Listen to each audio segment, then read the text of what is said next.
Hi friends, welcome to SRAS Academy. இந்த வீடியோவில் Indian polity 6th ஸ்டாண்டர்ட்லேருந்து 10th standard வரைக்கும் இருக்கிற எல்லா இயர்ஸ் அண்ட் டேஸ் இருக்கும் இல்லையா, அது எல்லாமே பார்க்க போகிறோம் இந்த ஒரே வீடியோவில். வாங்க படிக்கலாம். 6th ஸ்டாண்டர்ட் பாலிட்டியில் தமிழ் செம்மொழியான ஆண்டு 2004. 2004 இருந்து தான் வந்து செம்மொழி அப்படிங்கிறத கொடுத்துட்டு வருவாங்க. இது வரைக்கும் 6 மொழிகள் வந்து செம்மொழிகளாக அங்கீகரிக்கப்பட்டிருக்கு. தமிழ் தான் முதல்ல செம்மொழியாச்சு 2004. நெல்சன் மண்டேலா விடுதலையான ஆண்டு 1990. 27 வருஷம் வந்து நெல்சன் மண்டேலா ஜெயிலில் இருப்பார். 1990 தான் வந்து ரிலீஸ் ஆகுவார். அம்பேத்கர் எம்ஏ பட்டம் பெற்ற ஆண்டு 1915. கொலம்பியா பல்கலைக்கழகத்தில் அம்பேத்கர் பிஹெச்டி பட்டம் பெற்ற ஆண்டு 1927. அம்பேத்கருக்கு பாரத ரத்னா விருது வழங்கப்பட்ட ஆண்டு 1990. அவரது மறைவுக்கு பிறகுதான் இந்த பாரத ரத்னா விருது அம்பேத்கர் அவர்களுக்கு வழங்கப்படும். அப்துல் கலாம் அவர்களுக்கு பாரத ரத்னா விருது வழங்கப்பட்ட ஆண்டு 1997. விஸ்வநாதன் ஆனந்த் இந்தியாவோட முதல் கிராண்ட் மாஸ்டரான வருடம். இந்தியாவிலே ஃபர்ஸ்ட் கிராண்ட் மாஸ்டர் ஆனது வந்து விஸ்வநாதன் ஆனந்த் அவர்கள் தான். 1988. 88 ஞாபகம் வச்சுக்கோங்க. அவரோட 14வது வயதில் வந்து உலக இளையவர் சாம்பியன் பட்டமும் வாங்கியிருப்பார். உலக சாம்பியன் பட்டங்கள் வந்து விஸ்வநாதன் ஆனந்த் எந்தெந்த வருஷங்கள்லாம் வாங்கியிருக்காரு அப்படின்னா 2000, 2007, 2008, 2010, 2012. விஸ்வநாதன் ஆனந்துக்கு பத்ம விபூஷன் விருது, இது வந்து 2வது மிக உயரிய விருது இந்தியாவில் 2007ஆம் ஆண்டு வழங்கப்பட்டது. சே இளவழகி எந்த ஆண்டு பிரான்ஸ் கேன்ஸ் நகரில் நடந்த கேரம் சாம்பியன் போட்டியில் பட்டம் வென்றார்? 2008. ரியோ பாராலிம்பிக் போட்டியில் மாரியப்பன் தங்கவேலு தங்கம் வென்ற ஆண்டு ரியோ பாராலிம்பிக் எந்த வருஷம் நடந்திருக்கும்னா 2016. தேசிய சின்னங்களா? தேசிய மரமா ஆலமரம், தேசிய பூ வந்து தாமரை, தேசிய பழம் வந்து மாம்பழம். 1950 வந்து அறிவிக்கப்பட்டிருக்கும். தேசிய பறவையா வந்து மயில் 1963 அறிவிக்கப்பட்டிருக்கு. மயில்களுக்கான சரணாலயம் புதுக்கோட்டை விராலிமலையில் இருக்கு. புலி வந்து தேசிய விலங்கா 1973 வந்து அறிவிக்கப்பட்டிருக்கு. கங்கை ஆறு 2008, யானை மற்றும் ஆற்று ஓங்கில் வந்து 2010 அறிவிக்கப்பட்டிருக்கு தேசிய சின்னங்களா. லாக்டோபாசிலஸ் அப்படிங்கிற நுண்ணுயிரி வந்து 2012ஆம் ஆண்டு தேசிய நுண்ணுயிரா அறிவிக்கப்பட்டிருக்கு. விடுதலை இந்தியாவின் முதல் தேசிய கொடியை ஜவஹர்லால் நேரு செங்கோட்டையில் ஏற்றிய நாள் 15 ஆகஸ்ட் 1947. இந்த முதல் கொடியானது வேலூர் குடியாத்தத்தில் தான் வந்து நெய்யப்பட்டிருக்கும். சுதந்திர தினத்தன்னைக்கு செங்கோட்டையில் ஜவஹர்லால் நேரு ஏற்றிருக்காரு. தேசிய ரச்சனை வந்து என்னைக்கு ஏற்றுக்கிட்டாங்க அப்படின்னா 26 ஜனவரி 1950. அதுவே தேசிய கீதம் மற்றும் தேசிய பாடல் ஏற்றுக்கொள்ளப்பட்ட நாள் 24 ஜனவரி 1950. ஏன் அன்னைக்கு அப்படின்னா அன்னைக்கு தான் வந்து அரசியல் நிர்ணய சபையோட கடைசி கூட்டம் வந்து கூடியிருக்கும். ஸோ அன்று தான் தேசிய கீதமும் தேசிய பாடலும் ஏற்றுக்கொள்ளப்பட்டிருக்கும். கொல்கத்தாவில் நடைபெற்ற இந்திய தேசிய காங்கிரஸ் மாநாட்டில் தேசிய கீதம் முதலாக பாடப்பட்ட நாள் 27 டிசம்பர் 1911. ரூபாய்க்கான சின்னம் டி உதயகுமார் என்பவரால் வடிவமைக்கப்பட்ட ஆண்டு 2010. சக ஆண்டு முறை பேரரசர் கனிஷ்கர் காலத்தில் தொடங்கப்பட்ட ஆண்டு கிபி 78. இளவேனில் கால சம இரவு பகல் நாள் மார்ச் 22. லீப் வருடத்தில் இளவேனில் கால சம இரவு பகல் நாள் மார்ச் 21. தேசிய நாட்காட்டி ஏற்றுக்கொள்ளப்பட்ட நாள் 22 மார்ச் 1957. இந்திய சுதந்திர தினம் ஆகஸ்ட் 15. இந்தியா குடியரசு நாடாக அறிவிக்கப்பட்ட நாள் 26 ஜனவரி 1950. பாசறைக்கு திரும்புதல் 29 ஜனவரி. குடியரசு தினம் முடிஞ்சு 3 நாட்களுக்கு பிறகு பாசறைக்கு திரும்புதல் விழா நடைபெறும். காந்தி ஜெயந்தி மற்றும் சர்வதேச அகிம்சை நாள் அக்டோபர் 2. ஐநா சபை அக்டோபர் 2 வந்து சர்வதேச அகிம்சை நாளாக அறிவித்த ஆண்டு வந்து 2007. அரசமைப்பு சட்டம் நடைமுறைக்கு வந்த நாள் 26 ஜனவரி 1950. முழு சுயராஜ்யம் அடைவது என்ற முழக்கம் வலுப்பெற்ற லாகூர் காங்கிரஸ் மாநாடு நடந்த ஆண்டு 1929. முழு சுதந்திர நாளாக கொண்டாடப்பட்ட நாள் 26 ஜனவரி 1930. அரசமைப்பு நிர்ணய சபையின் முதல் கூட்டம் நடைபெற்ற நாள் டிசம்பர் 9, 1946.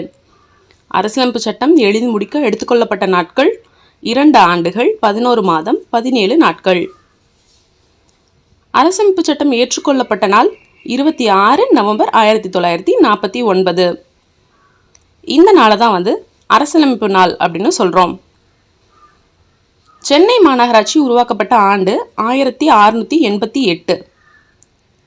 இந்தியாவிலே இருந்த பழமையான மாநகராட்சி அப்படின்னா அது சென்னை மாநகராட்சி தான். கிராம சபை கூடும் தினங்கள். கிராம சபை ஜனவரி 26, குடியரசு தினம், தொழிலாளர் தினம், சுதந்திர தினம், காந்தி ஜெயந்தி, உலக நீர் நாள், உள்ளாட்சி நாள். இந்த நாட்கள் எல்லாமே கிராம சபை கூடும். இது போக சிறப்பு கிராம சபை கூடும், தேவைக்கேற்ப கூடவும் செய்யும்.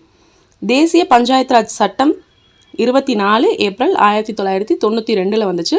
ஸோ அந்த நாளை நினைவு கூற விதமாக தேசிய ஊராட்சி தினம் 24 ஏப்ரல். தமிழக அரசு பெண்களுக்கு உள்ளாட்சியில் 50% இடஒதுக்கீடு வழங்க சட்ட திருத்தம் செய்த ஆண்டு 2016. உலக மக்களாட்சி தினம் செப்டம்பர் 15. ஸோ செப்டம்பர் 15 ஐநா சபை உலக மக்களாட்சி தினமாக அறிவித்த ஆண்டு 2007. உலகிலேயே முதலில் பெண்களுக்கு நியூசிலாந்து ஓட்டுரிமை வழங்கிய ஆண்டு 1893. இரண்டாவதாக ஐக்கிய பேரரசு பெண்களுக்கு ஓட்டுரிமை வழங்கிய ஆண்டு 1918. அமெரிக்க ஐக்கிய நாடுகள் பெண்களுக்கு ஓட்டுரிமை வழங்கிய ஆண்டு 1920. இங்கிலாந்து மேக்னா கார்ட்டா மகா சாசன சட்டம் 1215 வந்திருக்கும். நெக்ஸ்ட்டு 7th ஸ்டாண்டர்ட் பாலிட்டியில் இருக்கிற இயர்ஸ் எல்லாமே பார்க்கலாம். இந்தியாவில் பெண்களுக்கு எப்போ வாக்குரிமை அளித்தாங்க அப்படின்னா ஃபஸ்ட்டு நடந்த பொது தேர்தல்லையே 1952 சுதந்திரம் அடைஞ்ச பிறகு இந்தியாவுக்கு பெண்களுக்கு வாக்குரிமை வழங்கப்பட்டிருக்கும். சுவிட்சர்லாந்தில் எப்போ பெண்களுக்கு வாக்குரிமை வழங்கப்பட்டிருக்கு அப்படின்னு பார்த்தீங்கன்னா ரீசெண்டாக தான் 1971 தான் பெண்களுக்கு வாக்குரிமை வழங்கப்பட்டிருக்கு. தேர்தல் சின்னங்கள் ஆணை அந்த சட்டம் 1968 இருக்கு. இந்த சட்டத்தின்படி பார்த்தீங்கன்னா ஒதுக்கப்பட்ட சின்னம், ஒதுக்கப்படாத சின்னம் அப்படின்னு பிரிச்சிருப்பாங்க. ஒதுக்கப்பட்ட சின்னம் அப்படின்னா அங்கீகரிக்கப்பட்ட கட்சிகள் இருக்கும் இல்லையா, அதுக்கு தேர்தல் ஆணையம் ஒதுக்குற சின்னம். ஒதுக்கப்படாத சின்னம் அப்படிங்கிறது அங்கீகரிக்கப்படாத கட்சிகளுக்கு தேர்தல் ஆணையம் ஒதுக்குகின்ற சின்னம் தான் இந்த தேர்தல் சின்னங்கள் ஆணையில் குறிப்பிட்டிருப்பாங்க. சாவித்ரிபாய் பூலே அவங்க தான் பெண்களுக்காக முதல்ல பள்ளி திறக்கிறாங்க புனேல 1848. முதல் மகளிர் பல்கலைக்கழகத்தை மகர்ஷி கார்வே 5 மாணவிகளோட புனேவில் தொடங்கிய ஆண்டு 1916. ஐநா சபையில் முதல் பெண் தலைவராக இருந்தவங்க பார்த்தீங்கன்னா விஜயலட்சுமி பண்டிட் 1953. இந்தியாவோட முதல் பிரதமராக இந்திரா காந்தி பதவியேற்ற ஆண்டு 1966. முதல் பெண் காவல்துறை உயர் அதிகாரியாக கிரண் பேடி பதவியேற்ற ஆண்டு 1972. அமைதிக்கான நோபல் பரிசு பெற்ற முதல் பெண் யாருன்னா அன்னை தெரசா அவர்கள் 1979. புக்கர் பரிசு வென்ற முதல் பெண் அருந்ததி ராய் 1997. அப்படியே இந்த இயரை ரிவர்ஸ் பண்ணிக்கோங்க. முதல் பெண் குடியரசுத் தலைவர் பிரதீபா பாட்டில். மக்களவையின் முதல் பெண் சபாநாயகர் மீரா குமார் 2007, 2009. நுகர்வோர் பாதுகாப்பு சட்டம் நிறைவேற்றப்பட்ட ஆண்டு அக்டோபர் 1986. நடைமுறைக்கு எப்போ வந்திருக்கும் அப்படின்னா அதே வருஷத்தில் டிசம்பர் 24 நடைமுறைக்கு வந்திருக்கும். இந்திய பாராளுமன்றத்தில் ஒரு மைல்கல் அப்படின்னு அழைக்கப்படுற நுகர்வோர் பாதுகாப்பு மசோதா எப்போ வந்திருக்கும்னா ஆகஸ்ட் 2019 வந்திருக்கு நுகர்வோர் பாதுகாப்பு மசோதா. இந்திய தர நிர்ணய பணியகம் 1986. அத்தியாவசிய பொருட்கள் சட்டம் 1955. கருப்பு சந்தைப்படுத்துதல் தடுப்பு மற்றும் அத்தியாவசிய பொருட்களின் பராமரிப்பு பொருட்கள் சட்டம் 1980. சட்ட அளவீட்டு சட்டம் 2009. நெக்ஸ்ட் 8th ஸ்டாண்டர்ட் பாலிட்டியில் உள்ள இயர்ஸ் பார்க்கலாம். சமய சார்பற்ற அப்படிங்கிற சொல்லு முகவுரையில் 42வது சட்ட திருத்தத்தின்படி சேர்க்கப்பட்டிருக்கும். ஸோ அந்த 42வது சட்ட திருத்தத்துக்கான ஆண்டு என்ன அப்படின்னா 1976. பம்பாய் மாநிலம் ரத்திலால் பன்சந்த் வழக்கு. இந்த வழக்கு எந்த வருஷம் நடந்திருக்குன்னா 1954 நடந்திருக்கும். இந்த வழக்கின்படி உச்சநீதிமன்றம் மேற்கோள் காட்டியிருக்கிறது என்ன அப்படின்னா இந்தியர்களுக்கு மட்டும் இல்லாமல் இந்தியாவில் வசிக்கிற வெளிநாட்டுவருக்குமே வந்து சமூக சுதந்திரம்ங்கிறது பொருந்தும் அப்படின்னு சொல்லியிருப்பாங்க. கல்கத்தா நீதிமன்றம் எப்போ நிறுவப்பட்டிருக்கும் அப்படின்னா 1862. இதுதான் இந்தியாவிலேயே மிக பழமையான நீதிமன்றம், கல்கத்தா நீதிமன்றம். இந்தியாவிலே வந்து மிகப்பெரிய நீதிமன்றம் அப்படின்னா அது எங்கே இருக்குன்னா அலகாபாத் நீதிமன்றம் தான் வந்து இந்தியாவில் மிகப்பெரிய நீதிமன்றம். ஓகேவா. மேயர் நீதிமன்றங்கள்னு பம்பாய், கல்கத்தா, மதராஸ் இந்த இடங்கள் எல்லாமே வந்து 1727 1727 இந்த இயரில் நிறுவப்பட்டிருக்கும். ஒழுங்குமுறை சட்டம் 1773 இந்த இயர் முக்கியம். மதராஸ் நீதிமன்றம் வந்து 1801 நிறுவப்பட்டிருக்கு. பம்பாய் நீதிமன்றம் வந்து 1824. உரிமையியல் நடைமுறை சட்டம் 1859. அப்படியே வரிசையாக அடுத்து இந்திய தண்டனை சட்டம் வந்து 1860. குற்றவியல் நடைமுறை சட்டம் வந்து 1861. உரிமையியல், இந்திய தண்டனை சட்டம், குற்றவியல். கூட்டாட்சி நீதிமன்றங்களை உருவாக்கிய இந்திய அரசு சட்டம் என்ன அப்படின்னு பார்த்தீங்கன்னா 1935. பிரிவி கவுன்சில் நீதி வரையறை ஒழிப்பு சட்டம் 1949 வந்திருக்கு. என்னென்னா இங்கிலாந்தில் இந்த பிரிவி கவுன்சில் அப்படிங்கிறது இருக்குது. இங்கே இருக்கிற சட்டத்துக்கு நம்ம மேல்முறையீடு வந்து அங்கே போய் போடுற மாதிரி இருக்கும். ஸோ அந்த நீதி வரையறை ஒழிப்பு சட்டம் வந்து 1949 1949. இந்திய உச்சநீதிமன்றம், இந்த நீதிமன்றங்கள்லாம் போய் ஃபைனலாக வந்து சுப்ரீம் கோர்ட் அப்படிங்கிறது எப்போ உருவாச்சு அப்படின்னு பார்த்தீங்கன்னா 28 ஜனவரி 1950, குடியரசு தினத்துக்கு 2 நாள் கழிச்சு. இந்திய குடியுரிமை சட்டம் அப்படிங்கிறது 1955 வெளியிடப்பட்டிருக்கு. இப்போ இந்த குடியுரிமை பொறுத்த வரைக்கும் வர டேட்ஸ் வந்து என்னென்னு பார்த்தீங்கன்னா, பேரண்ட்ஸ் வந்து எந்த நாட்டை சேர்ந்தவங்களாக இருந்தாலும் இந்தியாவில் பிறந்திருந்தாங்க ஒரு பர்சன் அப்படின்னா அவங்களுக்கு வந்து 26 ஜனவரி அதாவது குடியரசு தினம் ஆனதுலேருந்து ஜூலை 1 1987 வரைக்குமே வந்து இந்திய குடியுரிமை கிடைக்கும். அதுவே வந்து வம்சாவளி குடியுரிமை, வெளிநாட்டில் பிறந்திருந்தாலும் அவங்க பேரண்ட்ஸ் வந்து இந்தியராக இருக்கிற பட்சத்தில் இந்திய குடியுரிமை பேரண்ட்ஸ்க்கு இருக்குது அப்படின்னா அவங்களுக்கும் குடியரசு தினத்திலிருந்து 1992 டிசம்பர் 10 வரைக்கும் இது வம்சாவளி குடியுரிமைக்கு வர டேட்டு. அடுத்தது வந்து வெளிநாட்டில் பிறந்தவங்க ஒரு வருஷத்துக்குள்ளே இந்திய தூதரகத்தில் அவங்களோட பிறப்பை பதிவு செஞ்சுருக்கணும். அப்படின்னா இது எப்போனா 2004 டிசம்பர் 3க்கு அப்புறம். பாண்டிச்சேரி இந்தியாவோட இணைஞ்சதுக்கு அப்புறமா அந்த மக்கள் எப்போ குடியுரிமை பெற்றாங்க அப்படின்னு பார்த்தீங்கன்னா 1962. இதில் வந்து இங்கிலாந்தில் உரிமை மனு 1628, இங்கிலாந்தில் ஹேபியஸ் கார்பஸ் சட்டம் வந்த ஆண்டு 1679, ஆங்கில உரிமைகள் மசோதா 1689, மனிதன் மற்றும் குடிமக்கள் உரிமைகள் பற்றிய பிரான்சின் அறிவிப்பு 1789 1789, அமெரிக்க அரசியலமைப்பு சட்டம் மற்றும் உரிமைகள் மசோதா 1791.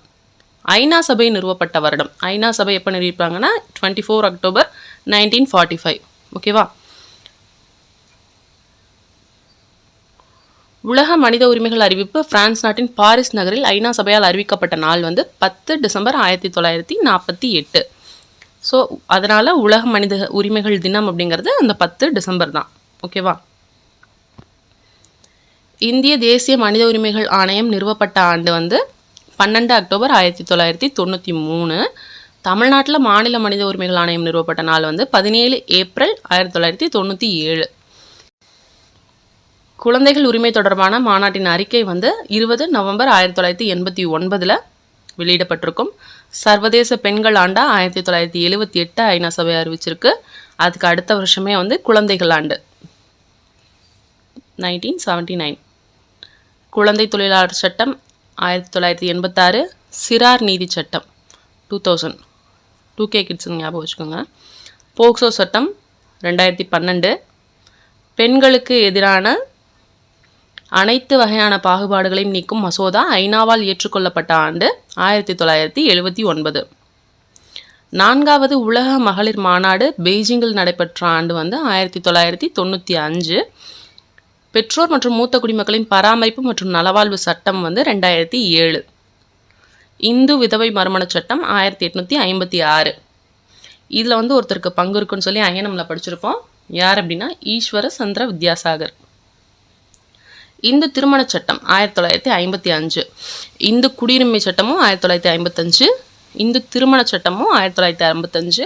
அதில் ஒன்று வரும், அத்தியாவசிய பொருட்கள் சட்டம். ஸோ இதெல்லாமே 1955. திருமண சட்டமாக திருமணத்துக்கு அடுத்த வருஷமே வந்து வாரிசு. ஸோ 1956 வாரிசு சட்டம். 61 வந்து வரதட்சணை தடை சட்டம். பெண்களை கேலி செய்வதற்கு எதிரான சட்டம் வந்து 1997, அநாகரிகமாக சித்தரித்தலுக்கு எதிரான சட்டம் 1999, தொழிற்சாலை சட்டம் 1948, தோட்ட தொழிலாளர்கள் சட்டம் 1951, சுரங்க சட்டம் 1952, மகப்பேறு நல சட்டம் 1961, குடும்ப வன்கொடுமையிலிருந்து பெண்களை பாதுகாப்பதற்கான சட்டம் 2005. Next 9th standard polity. Ripon பிரபு அவரை தான் வந்து உள்ளாட்சி அமைப்புகளின் தந்தை அப்படின்னு சொல்கிறோம். அவரை அறிமுகம் செய்த ஆண்டு உள்ளாட்சி அமைப்புகளை 1882. சமூக அபிவிருத்தி திட்டம்னு கொண்டு வரப்பட்ட ஆண்டு 1952. தேசிய நீட்டிப்பு சேவை 1953. புதிய பஞ்சாயத்து ராஜ் அமைப்பு 1994. இந்த 4 குழுக்களும் ரொம்ப முக்கியம். பல்வந்தராய் மேத்தா குழு வந்து 1957 2 அடுக்குமுறையாக அறிமுகப்படுத்தியிருக்கோம். 3 அடுக்குமுறை வந்திருக்கும். அசோக் மேத்தா குழுவில் 2 அடுக்குமுறை போதுன்னு இருக்கும். So 1977 to 78. GVK ராவ் குழு 1985. LM சிங்வி குழு 1986. ஈரோடு நகராட்சி தலைவராக பெரியார் 1917 பதவி வகித்துட்டு இருப்பார். குழாய் மூலமாக குடிநீர் விநியோகம் வந்து பெரியார் தான் அறிமுகப்படுத்தியிருப்பார். 1919 1919. சுதந்திர இந்தியாவில் முதல் பொது தேர்தல் வந்து எப்போ நடந்திருக்கு அப்படின்னா 25 அக்டோபர் 1951 ஆரம்பித்து February 21, 1952 வரைக்குமே வந்து ஃபஸ்ட்டு பொது தேர்தல் இந்தியாவில் நடந்திருக்கும் சுதந்திரம் அடைந்த பிறகு. பிரிட்டிஷ் இந்தியாவில் முதல் பொது தேர்தல் 1920 நடந்திருக்கும். விவிபேட் வந்து தேர்தல் ஆணையம் எப்போ கொண்டு வந்திருக்கோம் அப்படின்னா 2014 கொண்டு வந்திருக்கும். நோட்டாவை வந்து பொது தேர்தலில் எப்போ முதல்ல அறிமுகப்படுத்தினாங்க அப்படின்னா 2014. நோட்டாவை இந்தியா அறிமுகப்படுத்துவது வந்து 14வது நாடு. தென்னாப்பிரிக்காவில் விக்டோரியா என்னும் இடத்திற்கு காந்தி பயணம் செய்த நாள் வந்து 7 ஜூன் 1893. ஸோ இந்த இதில் ஃபஸ்ட்டு கிளாஸ்க்கு தான் வந்து அவர் டிக்கெட் வாங்கி பயணிச்சுட்டு இருப்பார். ஆனாலும் அவரை 3rd கிளாஸ் போக சொல்லுவாங்க. அவர் கருப்பு இருக்க காரணத்தினால. அந்த சமயத்தில் ட்ரெயின்லேருந்து இறக்கி விடப்பட்டுருவார் காந்தியடிகள். நெக்ஸ்ட் வந்து ஐநா சபை நாள். ஐநா சபை தோற்றுவிக்கப்பட்ட நாள்னு பார்த்தோம் இல்லையா, 24 அக்டோபர் 1945. ஸோ அந்த நாளை தான் வந்து ஐநா சபை நாள்னு கொண்டாடுறோம். எந்த ஆண்டு நடைபெற்ற பல்லின பொதுத் தேர்தலில் ஆப்பிரிக்கா தேசிய காங்கிரஸ் வெற்றி பெற்று மண்டேலா வந்து தலைவரானார் அப்படின்னா 1994. 1990 ரிலீஸ் ஆயிருக்காருன்னு பார்த்தோம் இல்லையா, 94 வந்து தலைவராகிறாரு. இலவச மற்றும் கட்டாய கல்வி உரிமை சட்டம் 2009 வந்திருக்கு. 12 வயதிற்குட்பட்ட குழந்தைகளை பாலியல் வன்கொடுமைக்கு ஆளாக்கும் நபருக்கு மரண தண்டனை விதிக்கிற சட்டம் வந்து ஏப்ரல் 2018 வந்திருக்கு. தகவல் அறியும் உரிமை சட்டம் அக்டோபர் 2005. கேரள அரசு வணிக நிறுவன சட்டம் ஜூலை 2018. வணிக நிறுவனங்களில் வந்து பணியாளர்கள் தொடர்ந்து ரொம்ப நேரம் நின்றுக்கிட்டே இருக்காங்க இல்லையா, அதுக்காக வந்த சட்டம் தான் வந்து இந்த கேரள அரசு வணிக நிறுவன சட்டம். 10th ஸ்டாண்டர்ட் பாலிட்டி பார்க்கலாமா. குறிக்கோள் தீர்மானம் ஏற்றுக்கொள்ளப்பட்ட நாள் 22 ஜனவரி 1947. இந்த குறிக்கோள் தீர்மானம் அப்ஜெக்டிவ் ரெசல்யூஷன் அப்படிங்கிற கான்செப்ட் வந்து ஜவஹர்லால் நேரு வந்து எடுத்துகிட்டு வந்திருப்பாரு. அமெரிக்காவில் இருக்க கான்செப்ட் படி இதைப்படி தான் வந்து முகவுரை அமைச்சிருப்பாங்க. பிரெஞ்சு புரட்சி வந்து 1789. 44வது அரசியலமைப்பு சட்ட திருத்தம்ங்கிறது 1978. 86வது அரசியலமைப்பு சட்ட திருத்தம்னு பார்த்திங்கன்னா 2002. மத்திய மாநில உறவு குறித்து ஆராயறதுக்காக தமிழக அரசால் ராஜமன்னார் குழு அப்படிங்கிறது ஏற்படுத்தப்பட்ட ஆண்டு வந்து 1969. அடுத்து செம்மொழியான வருடங்கள் வரிசையாக தமிழ், சமஸ்கிருதம், கன்னடம், மலையாளம், ஒரிசா. தமிழ் 2004 ஏற்கனவே பார்த்தோம் இல்லையா, ஸோ இந்த இயர்ஸ் பார்த்துக்குங்க. தேசிய அவசர நிலை அறிவிக்கப்பட்ட ஆண்டு 1962, 1971, 75. இந்த 3 ஆண்டுகளுமே வந்து தேசிய அவசர நிலை அமல்படுத்தப்பட்டிருக்கு. பஞ்சாபில் குடியரசுத் தலைவர் ஆட்சி அமைஞ்ச ஆண்டு வந்து 1951 இருந்திருக்கு. இது வரைக்கும் அதிகமாக கேரளா மற்றும் பஞ்சாபில் தான் வந்து இந்த குடியரசுத் தலைவர் ஆட்சிங்கிறது அமைஞ்சிருக்கு. எம்என் வெங்கடாச்சலா தலைமையில் தேசிய சீராய்வு ஆணையம் 2000 வச்சுருக்காங்க. எம்எம் பூஞ்சி ஆணையம் ஏப்ரல் 2007. உச்சநீதிமன்ற தலைமை நீதிபதி எம்எம் இதயத்துல்லா குடியரசுத் தலைவராக நியமிக்கப்பட்ட ஆண்டு 1969. இது என்ன கண்டிஷனில் வரும் அப்படின்னா, குடியரசுத் தலைவர் மற்றும் துணை குடியரசுத் தலைவர் 2 பதவியுமே காலியாக இருக்கிறப்ப உச்சநீதிமன்ற தலைமை நீதிபதி வந்து குடியரசுத் தலைவராக பொறுப்பேற்பார். அப்படி வந்தவர் தான் வந்து எம் ஹிதயத்துல்லா. பட்ஜெட் கூட்டத்தொடர் பிப்ரவரி மற்றும் மே மாதங்களில் நடக்கிறது. முதல் மழைக்கால கூட்டத்தொடர் வந்து ஜூலை செப்டம்பர் மாதங்கள்லையும், குளிர்கால கூட்டத்தொடர் வந்து நவம்பர் டிசம்பர் மாதங்கள்லையும் நடைபெறுது. தமிழ்நாடு சட்ட மேலவை நீக்க மசோதா 1 நவம்பர் 1986 இயற்றப்பட்டிருக்கும். ஆந்திர நீதிமன்றம் அமராவதியில் தோற்றுவிக்கப்பட்ட ஆண்டு வந்து ஜனவரி 2019. விக்டோரியா மகாராணியின் காப்புரிமை கடிதம் வந்து 26 ஜூன் 1862. பஞ்சசீல கொள்கை கையெழுத்தான நாள் 28 ஏப்ரல் 1954. ஜவஹர்லால் நேரு அப்போ பிரதமராக இருந்திருப்பார். சீன பிரதமராக இருந்த சூ என்லாய் அவர் வந்து இந்தியாவுக்கு வருகை கொடுத்துருப்பாரு. அந்த சமயத்தில் இந்த பஞ்சசீல கொள்கைங்கிறது கையெழுத்தாயிருக்கும். ஒரு 5 கொள்கைகளை அடிப்படையாக கொண்டு. அணிசேரா இயக்கம் அப்படிங்கிற சொல்ல வந்து ஐநா சபையில் உரையாற்ற வி கிருஷ்ணமேனன் அவர் தான் வந்து அறிமுகப்படுத்தியிருப்பார் 1953. சீனாவுடன் நட்புறவு கிழக்கு நோக்கிய கொள்கை அப்படிங்கிறது 1992. புக்ரானில் 2வது அணுசோதனை எப்போ நடத்தியிருப்பாங்கன்னா 1998. பராக்கா ஒப்பந்தம் வந்து 1977 77. தீன் பிகா அப்படிங்கிற பாதை வந்து வங்கதேசத்திற்கு குத்தகைக்கு விடப்பட்ட ஆண்டு. ஆக்சுவலாக இந்த தீன் பிகா அப்படிங்கிற பாதை வந்து இந்தியாவுக்கு சொந்தமானது. வங்கதேசத்திற்கும் மேற்கு வங்கத்திற்கும் வந்து இடைப்பட்ட ஒரு எல்லையில் இருக்கிற ஒரு பாதை இது. அந்த பாதையை வங்கதேசத்திற்கு இந்தியா குத்தகைக்கு விட்டுருக்கு 2011 ஆண்டில். இந்தியாவிற்கும் பாகிஸ்தானுக்குமான எல்லைக்கோட்டின் சிம்லா ஒப்பந்தம் அப்படிங்கிறது 1972 ஆண்டு. ஓபிஇசி லட்சணை தேர்வு செய்யப்பட்ட ஆண்டு 1969. 6th-லேருந்து 10th வரைக்கும் இருக்கிற எல்லா டேட்ஸ் ரிலேட்டடான இன்சிடென்ட்ஸும் பார்த்தாச்சு. இதே மாதிரி இன்னும் ஆர்டிகல்ஸ் எல்லாம் இருக்கும்ல, என்ன ஆர்டிகல்ஸ், என்ன அமெண்ட்மெண்ட்ஸ், இந்த மாதிரி எல்லாமே வந்து நெக்ஸ்ட் ஒரு வீடியோவில் பார்க்கலாம். ஓகேவா? ஹோப் இந்த வீடியோ உங்களுக்கு யூஸ்ஃபுல்லாக இருந்திருக்கும்னு நினைக்கிறேன். அண்ட் இந்த வீடியோ பிடிச்சிருந்தால் லைக் பண்ணுங்கள் அண்ட் உங்கள் ஃப்ரெண்ட்ஸ்க்கு ஷேர் பண்ணுங்கள். அவங்களுக்கும் கண்டிப்பாக யூஸ்ஃபுல்லாக இருக்கும். தொடர்ந்து நம்ம சேனலில் பாருங்கள், சப்போர்ட் பண்ணுங்கள். Thank you. Subscribe for more videos.